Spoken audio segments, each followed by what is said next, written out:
आज हम बात करना चाहेंगे इन दो करूबों पर। ये दो करूब जो इस बक्से के ढकने के ऊपर, ये दो करूब हैं क्या? उसने सिर्फ उस संदूक के अंदर ही चीजें नहीं रखी थी, दो करूब उस वाचा के संदूक के ऊपर बैठाए। आपने संदूक के अंदर की चीजों की बात सुनी होगी, लेकिन आज मैं खुलासा करना चाहता हूं जो परमेश्वर की ओर से मुझे पहुंचा कि नए नियम में ये करूब कहां है। पहले हम ये एक्सप्लेन कर दें कि स्वर्गदूत और करूब एक ही नहीं।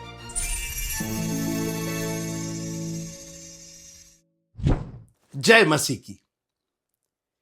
प्रभु का अनुग्रह आप सब पर होता रहे। आज मैं गिनती की पुस्तक उसके 7वें अध्याय में आपका ध्यान आकर्षित करना चाहता हूं एक पद पर। पुराने नियम की पुस्तकों की हम श्रृंखला चला रहे हैं और उसी क्रम में गिनती की पुस्तक और उसका 7वां अध्याय। मैंने बार बार आपसे कहा, हम इतिहास नहीं पढ़ा रहे हैं, हम वंशावली नहीं पढ़ा रहे हैं, हम इतिहास में से वर्तमान खोज के ला रहे हैं। हमारे लिए क्या है इसके अंदर? अगर पुराना नियम वो छाया है तो असली क्या है? छाया हम देख रहे हैं और असली भी हम देखेंगे। गिनती की पुस्तक उसका 7वां अध्याय और उसकी 89 यानी आखिरी पद। गिनती की पुस्तक 7वां अध्याय का आखिरी पद, the Book of Numbers chapter 7 and verse number 89। सुनिएगा। और जब मूसा यहोवा से बातें करने को मिलाप वाले तंबू में गया, तब उसने प्रायश्चित के ढकने पर से जो साक्षी पत्र के संदूक के ऊपर था, दोनों करूबों के मध्य में से उसकी आवाज सुनी जो उससे बातें कर रहा था, और उसने यहोवा उससे बातें की। दोनों करूबों के मध्य में से उसकी आवाज सुनी। आपको मालूम है वाचा का संदूक, इस पर हम बात कर चुके हैं, इसलिए हम बहुत वक्त नहीं लेंगे। और इसके अंदर जो चीजें हैं उस पर भी हमने बात कर ली, उस पर भी हम आज वक्त नहीं लेंगे। आज हम बात करना चाहेंगे इन दो करूबों पर। ये दो करूब जो इस बक्से के ढकने के ऊपर, ये दो करूब हैं क्या? आज हम इन करूबों पर बात करेंगे, लेकिन उसके पहले एक चीज ये जान लीजिए कि और उसकी आवाज सुनी और उनसे बातें कर रहा था, और उसने यहोवा उससे बातें की। एक बात याद रखिएगा कि हमारा परमेश्वर बोलता है। हमारा परमेश्वर बोलने वाला प्रभु है, और इसका एक सीधा सा मतलब यह है कि हमारा प्रभु एक जिंदा प्रभु है। दो बातें। जब आदमी की बोली जो बंद होती है ना, दो बात में, एक तो आदमी जब गुस्सा होता है, किसी से गुस्सा होता है, तो सबसे पहले बोलचाल बंद हो जाती है। अगर बोलचाल होती भी है तो तीखी होती है, कड़वी होती है, जलाने वाली होती है, अपशब्द होते हैं, यानी संबंध ठीक नहीं है।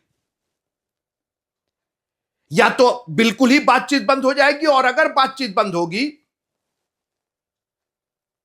तो उन शब्दों में कठोरता होगी।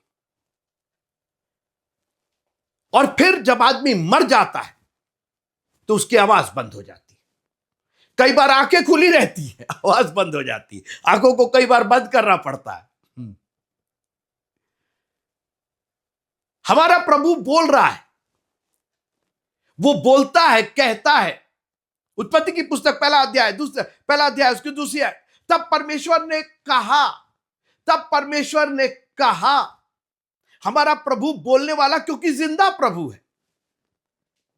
पहले तो आप यह तय कीजिए कि जिस प्रभु की आप उपासना कर रहे हैं वो बोलता है कि नहीं बोलता है। और अगर नहीं बोलता है तो दो चीज है, या तो आपसे उसका संबंध ठीक नहीं है, तो जबरदस्ती आप पीछे पड़े हुए हैं, और या तो वो है ही नहीं, वो मरा हुआ है। आप तय कीजिए। जिस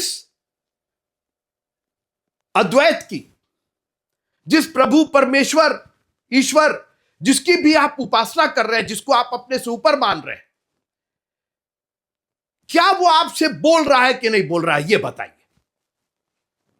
और अगर नहीं बोल रहा है तो इस संबंध को तो खत्म कर दीजिए ना, क्योंकि या तो वो आपसे बात नहीं करना मांगता है और या वो है ही नहीं। तो फिर आप क्यों पीछे पड़े हुए हैं? हमारे पापा जब मर गए, हम बार बार उनको हिला रहे थे, पापा बोलते क्यों नहीं? अरे पापा कहां से बोलेंगे, पापा तो खत्म हो गए। कितनी देर हिलाइएगा उनको,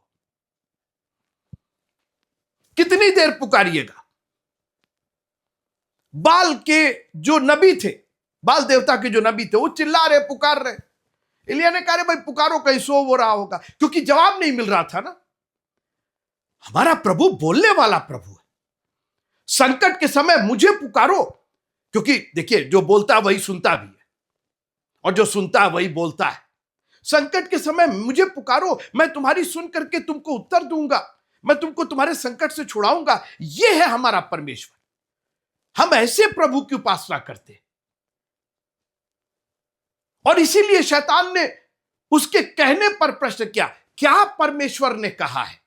परमेश्वर ने दिखाया है, परमेश्वर ने बनाया है, परमेश्वर ने रचा है, इस पर बात नहीं हुई। शैतान ने पूछा कहा क्या है उसने। और आज मैं आपसे पूछना चाहता हूं कि आप किसकी सुन रहे हैं? परमेश्वर कह रहा है, क्या उसकी सुन रहे हैं? क्योंकि शैतान भी अपनी आवाजें निकालता है, वो भी आवाजें निकालता है। बागे अदन में आकर के उसने अपनी आवाज निकाली, और परमेश्वर ने कहा मर जाओगे, और ये कह रहे हैं तुम तो परमेश्वर के तुल्य हो जाओगे। मित्रों, जब बहुत चिकनी चुपड़ी बातें होना, अरे आपका कुछ नहीं होगा, और आपके घर में कोई बीमारी नहीं आएगी, और आपका धन्य धान रहेगा, और आपकी लॉटरी निकल जाए, सावधान रहिए। हमारे प्रभु ने आदम से सीधे कहा खाओगे तो मर जाओगे। कई बार हमारा प्रभु जानते कड़वा नहीं बोलता, सत्य बोलता है। अभी मैं आ रहा हूं उसी बात पर। आपको वो कड़वा लगे, आपको बहुत कठोर लगे, वो बात अलग है, लेकिन सत्य होना चाहिए। आज प्रॉब्लम यह है कि पूरी दुनिया झूठ पर जी रही है, एक दूसरे से झूठ, और हर जगह झूठ, और इंसान झूठ का पुलिंदा बन गया है। यहां तक कि नबी, प्रचारक, भविष्यवक्ता, ये लिखा झूठे भविष्यवक्ता, झूठे मसीह खड़े होंगे। बदसूरत नहीं, काले मोटे गैठे नहीं, झूठे, देखने में अच्छे होंगे, कैरिस्मेटिक होंगे, बहुत उनमें मतलब अट्रैक्शन होगा, आकर्षण होगा, उनकी बोली क्या खूबसूरत होगी, बोलने का अंदाज, अंग्रेजी भी जानेंगे, हिंदी भी जानेंगे, मराठी भी जानेंगे, फारसी भी जानेंगे, और सब जानेंगे, उसमें कोई कमी नहीं है। झूठे हैं वो। आप तय कीजिए। जानते हैं आपको झूठ कब पता चलेगा? जब आपको सत्य पता चलेगा, क्योंकि आपको सत्य, आप तो झूठी ही सुनते रहे तो आपको वही सत्य लगता है। पिलातुस को पूछना पड़ा सत्य क्या है? अरे मार्ग, सत्य और जीवन में हूं। यीशु मसीह को जानिए, उसके कलाम को जानिए, आपको झूठ अपने आप पता चल जाएगा कि ये तो झूठा है, ये तो झूठ है। मूसा बातें करने गया, क्योंकि हमारा प्रभु बोलता है, हमारा प्रभु चलता फिरता है, हमारा प्रभु देखता है, सूंघता है, चखता है, सुनता है, बोलता है। आप उसके आवाज सुनने के लिए तैयार है कि नहीं? वो तो बोल रहा है, आपके कान कहा मैं तेरा शब्द बारी में सुन करके डर गया था। आज आप कलाम सुन करके डरते हैं। कौन वाला डर? वो आदम वाला डर नहीं। प्रभु का डर हो तो ठीक है, लेकिन आदम वाला डर ठीक नहीं है। मैं तेरा शब्द सुन करके, अरे अभी तक तो नहीं डरते थे। खुदा का कलाम सुन करके आपको डर लग रहा है, इसीलिए आप सुनना नहीं मांगते। अरे भाई बंद करो, अरे भाई चर्च नहीं जाएंगे। आज चर्च आप क्यों नहीं आना मांगते? क्यों आपको उत्साह नहीं? क्योंकि आप परमेश्वर का कलाम नहीं सुनना मांगते। आप डर जाते, जैसे आदम डर गया था पाप और गुनाह के, क्योंकि आप अपना पाप मानना नहीं। लिखा कि जो अपना पाप मान लेता है और उसको छोड़ देता है, उस पर दया की जाएगी। वो तो पापों को क्षमा करने वाला प्रभु है, लेकिन आप पाप को छोड़ना नहीं मांगते, इसलिए डरते हैं परमेश्वर का कलाम सुनने से। मूसा बातें करने को गया, और वो बातें कहां से आ रही थी? वो आवाज कहां से आ रही थी? दो करूबों के बीच में से आ रही थी। वाह! उसने सिर्फ उस संदूक के अंदर ही चीजें नहीं रखी थी, जिसके अंदर मन्ना था, हारून की छड़ी थी, और वो 10 पटिया थी, 2 पटिया थी जिस पर 10 हुक्म लिखे थे। केवल वही चीजें नहीं थी इसके अंदर, वो मन्ना इसके अंदर रखा था, वो 10 हुक्म इसके अंदर रखे थे, वो हारून की छड़ी जिसमें फूल निकल गए थे वो रखा था। लेकिन ये करूब क्या है? और करूब के बीच में से, करूब अपना मुंह छिपाए हुए, ढके हुए। थोड़ी देर मेरे साथ रहिए, पहले हम ये एक्सप्लेन कर दें कि स्वर्गदूत और करूब एक ही नहीं है। 3 चीजें बाइबल में आई हैं। एक करूब आए हैं, एक स्वर्गदूत आए हैं और एक सराफीम आए हैं। करूब का जो सबसे पहले वर्णन है वो उत्पत्ति की पुस्तक उसके 3 अध्याय में, जब परमेश्वर ने बाग एदन की रक्षा करने के लिए स्वर्गदूतों को नहीं, करूबों को बैठा दिया। करूब एक हायर क्लास के और एक ऐसे दूत है। देखिए, एंजल सब है लेकिन सब एंजल करूब नहीं है। चेरोबियम्स जिनको बोलते हैं, करूबों का जिक्र हर बहुत नहीं आया है, स्वर्गदूतों का आया है। और स्वर्गदूत परमेश्वर से इंसान के बीच में संदेश लेने के लिए इस्तेमाल किए गए। कई बार मनुष्यों को प्रोटेक्ट करने के लिए तेरा स्वर्गदूत, तेरा दूत उनको छावनी किए हुए उनको बचाता है। लेकिन करूब जो है, जो बाइबल के अनुसार वो परमेश्वर की महिमा को प्रोटेक्ट करते हैं, वो उसके सिंहासन को प्रोटेक्ट करते हैं। वो मनुष्यों के लिए नहीं है। उनका काम परमेश्वर के प्रति, परमेश्वर को महिमा देना, परमेश्वर की सेवा करना। स्वर्गदूत परमेश्वर की ओर से इंसान की सेवा के लिए या इंसान को संदेश देने के लिए। जिब्राइल स्वर्गदूत आके उसकी सेवा टहल करने लगे। करूब नहीं। करूब माइटी है, ज्यादा ताकतवर है, क्योंकि वो परमेश्वर की महिमा के लिए। और परमेश्वर ने 2 करूब उस वाचा के संदूक के ऊपर बैठाए। आपने संदूक के अंदर की चीजों की बात सुनी होगी, लेकिन आज मैं खुलासा करना चाहता हूं जो परमेश्वर की ओर से मुझे पहुंचा और मैं आप तक पहुंचाना चाहता हूं कि नए नियम में यह करूब कहां है। नए नियम में मन्ना है, हमारा प्रभु वो मन्ना है, जीवन की वो रोटी है।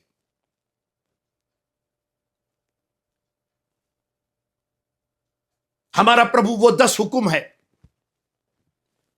सब कुछ पूरा होता है उसके अंदर। वो जांचने वाला है। एक धनी आदमी आया, मैं 10 हुक्म बचपन से मानता आया हूं। यीशु मसीह ने कहा रुको पहले जांचने दो, हाँ हाँ हाँ, ठीक ठीक ठीक, ही इज कंप्लीट।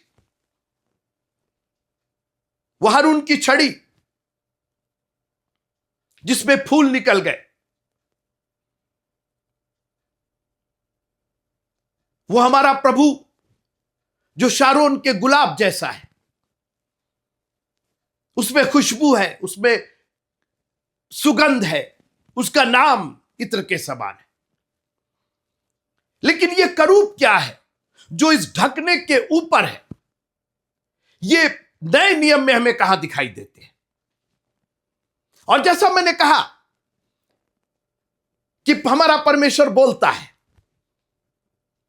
अय्यूब ने तो लिखा है कि परमेश्वर एक नहीं बल्कि 2 बार बोलता है। शामुएल शामुएल, यीशु मसीह ने कई बार बोला मैं सच सच कहता हूं, तुमसे कहता हूं। हमारा प्रभु 2 बार बोलने वाला है और उसका ये 2 बार बोलना इस बात की तस्दीक करता है कि वो जो बोल रहा है वो सच सच बोल रहा है।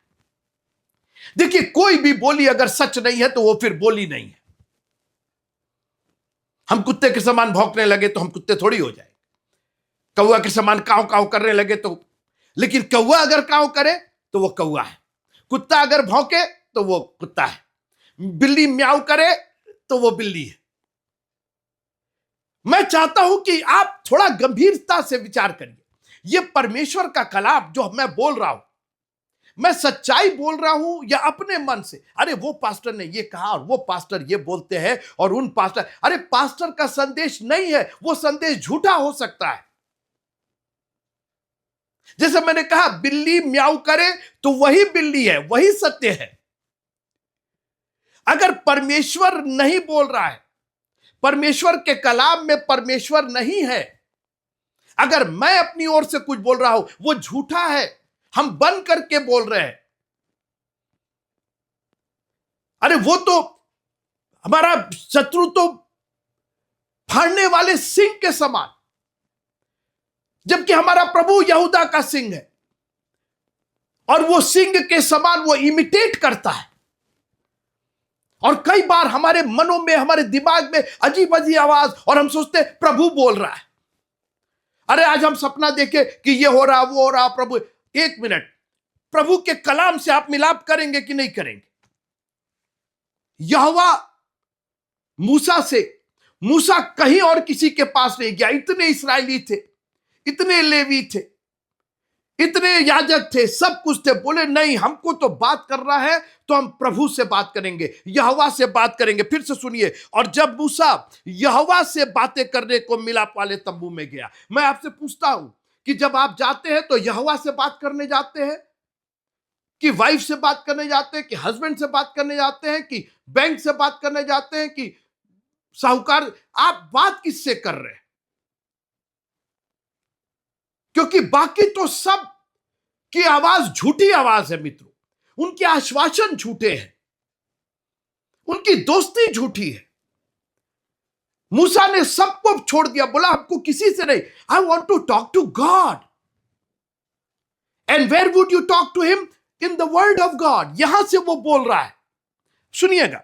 और जब मूसा यहोवा से बातें करने को मिलाप वाले तंबू में गया, तब उसने प्रायश्चित के ढकने पर से, जो साक्षी पत्र के संदूक के ऊपर था, दोनों करूबों के मध्य में से उसकी आवाज सुनी। करूबों की आवाज नहीं थी। अरे स्वर्गदूत ने बोला, स्वर्गदूत ने बोला। सुनिए सुनिए सुनिए, अभी स्वर्गदूत की तो जरूरत ही नहीं, करूब की जरूरत नहीं। उनके मध्य से कौन बोल रहा है? अपनी महिमा में से कौन बोल रहा है? और जो बोल रहा था उसको क्लियर किया गया।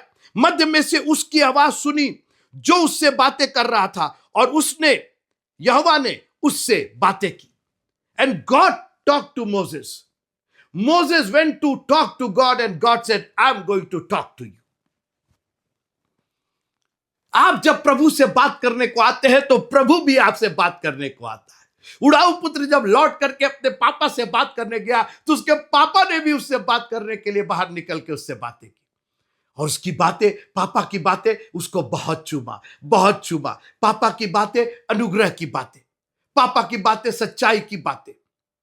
इसको झट अच्छे से अच्छा वर्ष, ये है यहोवा की वाणी। अब मैं बात करना चाहता हूं, ये दो करूब के बीच में से क्या आवाज आ रही है। मेरे साथ आइएगा, मैं खत्म कर रहा हूं। यूहन्ना रचित सुसमाचार, यूहन्ना रचित सुसमाचार, the Book of John, the gospel of John, और उसका पहला अध्याय। मैं दो करूबों की बात कर रहा हूं और उसके मध्य में से क्या आ रहा है।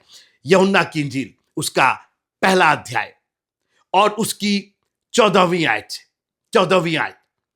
First John chapter 1 and verse number 14।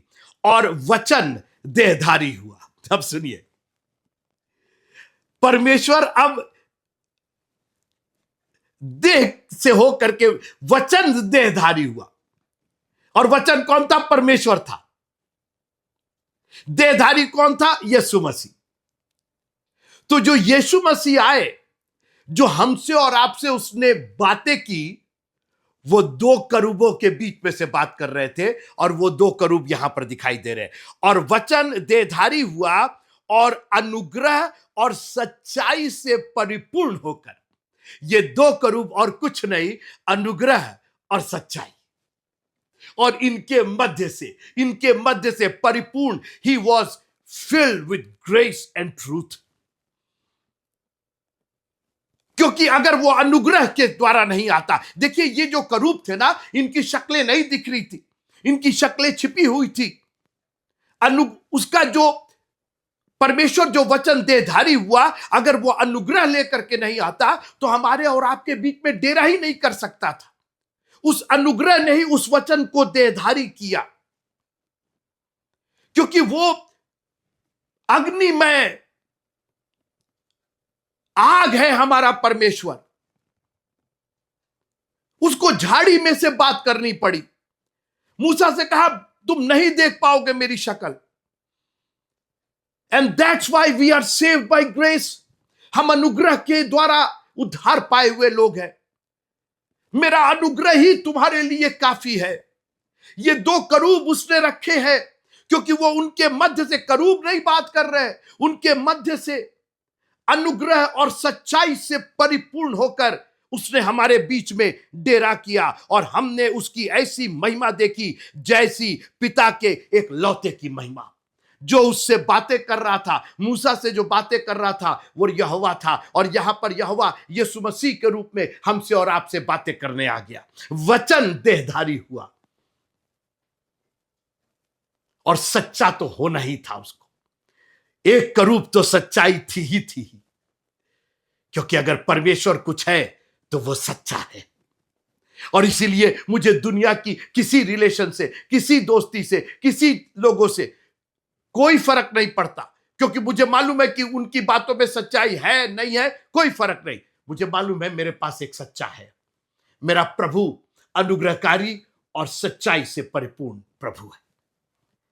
और याद रखिएगा, नोट अगर सच्चा नहीं है तो फिर नोट नहीं है, वो कागज के टुकड़े से भी बदतर है। सादा कागज के टुकड़े पर तो कुछ लिखा भी जा सकता है, एक फर्जी नोट पर, एक नकली नोट पर, एक ऐसा नोट जो केवल दिखावे का है, वो किसी काम का नहीं, बल्कि वो तो एक अपराध की दृष्टि में आता है। इसलिए झूठों से हमें कोई लगाव नहीं है। दुनिया के जितने हमारे जो इष्ट है और जिनको हम मानते हैं, जिनके आगे सर झुकाते हैं, सब झूठे, कोई बोलता नहीं है। हमारे यीशु मसीह ने कहा मैं सच्चाई बता नहीं रहा हूं, मैं सत्य मार्ग केवल दिखा नहीं रहा हूं। मार्ग, सत्य और जीवन मैं हूं, मैं ही सत्य हूं।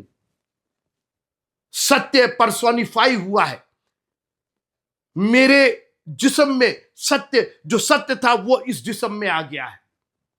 वो दो करूबों के बीच से वो अनुग्रह से बोलता है और सच्चाई से बोलता है। यह है हमारे खुदा का कलाम। जब वो बोलता है तो अनुग्रह से परिपूर्ण होकर, जब वो बोलता है तो सच्चाई से परिपूर्ण होकर। मैं जानना चाहता हूं आपने किसकी आवाज सुनी है? दुनिया की आवाज आप सुन रहे हैं ना, तो किसी के पास अनुग्रह। और अनुग्रह जानते कौन करता है? अनुग्रह वो करता है जो आपसे श्रेष्ठ होता है, जो आपसे बड़ा होता है। आप जैसे किसी छोटे पर अनुग्रह कर सकते, लेकिन हम पर कौन, इंसान पर कौन अनुग्रह करेगा? इंसान के लिए तो फिर परमेश्वर ही होना पड़ेगा ना, क्योंकि अनुग्रह वन वे होता है, जो हम डिजर्व नहीं करते। हमें मौत मिलनी चाहिए तो हमें जिंदगी मिली। मैं इसीलिए आया हूं कि तुम जीवन पाओ और बहुतायत का जीवन पाओ। रियली? लेकिन ये तो हम डिजर्व ही नहीं करते, ये तो हमारे हक में नहीं है। जिस दिन खाओगे उस दिन मर जाओगे, कोई बात नहीं, मैं अनुग्रह लेके आया हूं ना। मैं तुमसे बड़ा हूं, मैं तुमसे श्रेष्ठ हूं, और इसलिए मैं अनुग्रह कर सकता हूं तुम्हारे ऊपर। ऐसा प्रभु कहां मिलेगा आपको? हमें तो 24 घंटा उसका धन्यवाद करना है।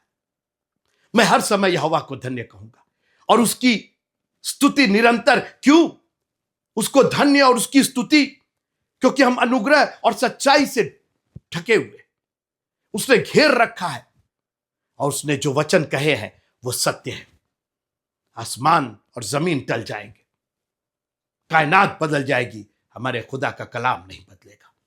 अनादिकाल से लेकर अनंत काल तक तो ईश्वर है। वचन देहधारी हुआ और सच्चाई और अनुग्रह और सच्चाई से परिपूर्ण होकर हमारे बीच में डेरा किया। कैसा प्यारा प्रभु है। कैसे उसने मूसा को दिखाया कि मैं दो करूब के बीच में से बात कर रहा हूं, और ये दो करूब नए नियम के अनुग्रह और सच्चाई और उनसे परिपूर्ण होकर परमेश्वर के इकलौते पुत्र ने हमसे और आपसे इस अंतिम दिनों में बातें की। भविष्यता नहीं, नबी नहीं, कोई प्रचारक नहीं, उसने अपने बेटे के द्वारा हमसे बातें की।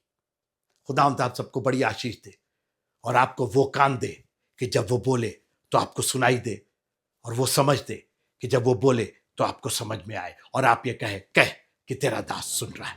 आप तो बोल रहे हैं खुदावंद, हमारे ही कान बह रहे हैं, हमारे ही मन में वो बातें नहीं आ रही। हम दुनिया की बातें सुन रहे हैं, दुनिया की बातें कह रहे हैं, दुनिया की बातें सोच रहे हैं, केवल तेरा कलाम नहीं सोच रहे। ये नहीं सोच रहे कि तेरा अनुग्रह हमारे लिए काफी है और तेरी सच्चाई हमें उस सच्चे मार्ग पर ले जाएगी जो अनंत जीवन को पहुंचाता है। खुदा हम सबको बड़ी आशीष दे। प्रभु में बने रहिएगा। जय मसीह।